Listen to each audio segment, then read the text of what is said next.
Script. Good evening, everyone, and welcome to our week of horror, science fiction, mystery, and terrifying true stories.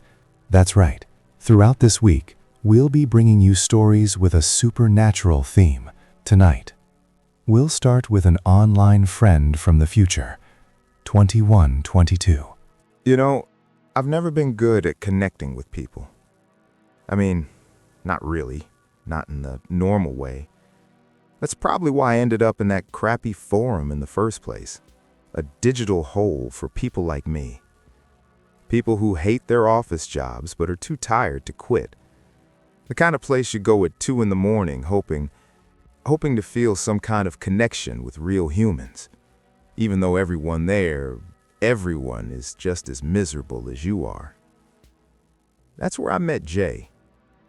There was no magical moment, no instant friendship, just 2 bored guys tossing complaints into a chat room at 2 a.m. At first, I honestly thought he was messing with me. Maybe a troll, maybe some role player way too deep into character. I couldn't tell. Because his complaints, they weren't normal. Not at all. He didn't complain about the air conditioning like everyone else. No, he said, "The oxygen filters in Sector 4 taste like rust." He didn't talk about the subway being late.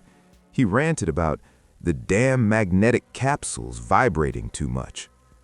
And I just went along with it.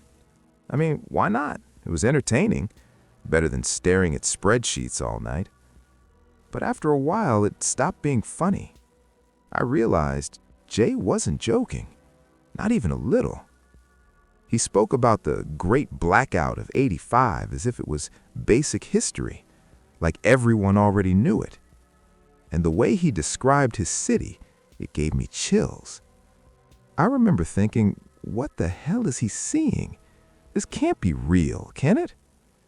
Then one night he said it, casually, like it was nothing. I almost laughed, but I didn't, because I knew he meant it. He told me he was writing from the year 2112. And the weirdest part? Our lives sounded exactly the same. Pathetic in the same way. Miserable in exactly the same way. Then, everything changed. Jay got the job, core maintenance. He was out of his mind with excitement. He said the system was finally going to wake up, that the new biotech systems were going to change everything, and that he'd be right there on the front line. I still remember his message. "We don't use silicon anymore, man. It's meat, neuronal tissue processors, living hardware, veins. You can feel them pulse." He sounded like a kid with a brand new toy. And he was. I mean, you could hear it in the way he typed. Pure joy. He said the system would manage reality. No more traffic, no more blackouts, no more chaos. It would predict everything before anyone even thought of it. For the first time, he felt like his life meant something. Finally. And honestly, I was happy for him. Then, I got run over. Nothing cinematic, just an Uber blowing through a stop sign when I was crossing the street. 3 weeks in the hospital, broken clavicle, a depression that hit harder than the car itself. Months went by. I convinced myself that Jay was just some lonely guy with too much imagination. Maybe a bored writer, maybe a really dedicated role player, I don't know. I forgot about him until 3 hours ago. My phone vibrated. Unknown number, local area code, but way too many digits. It was Jay. The message wasn't normal. It wasn't calm. It wasn't structured. It was frantic. "Don't apologize. Don't even try to explain why you disappeared. I already know." When I entered the core registry to see what had failed in my life, I saw the tree of causes and effects.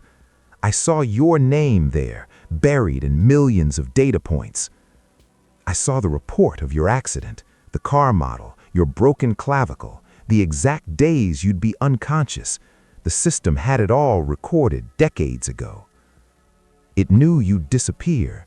It knew your pain would keep you away long enough for my loneliness to reach a critical point.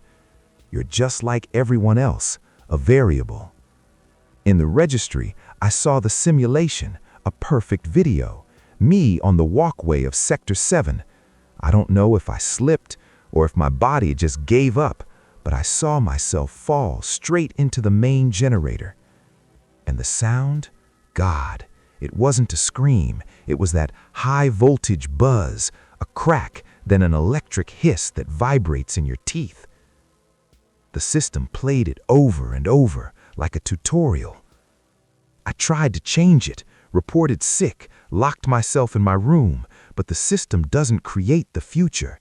It predicts it with terrifying precision. Jay is already dead, and he hasn't even been born yet.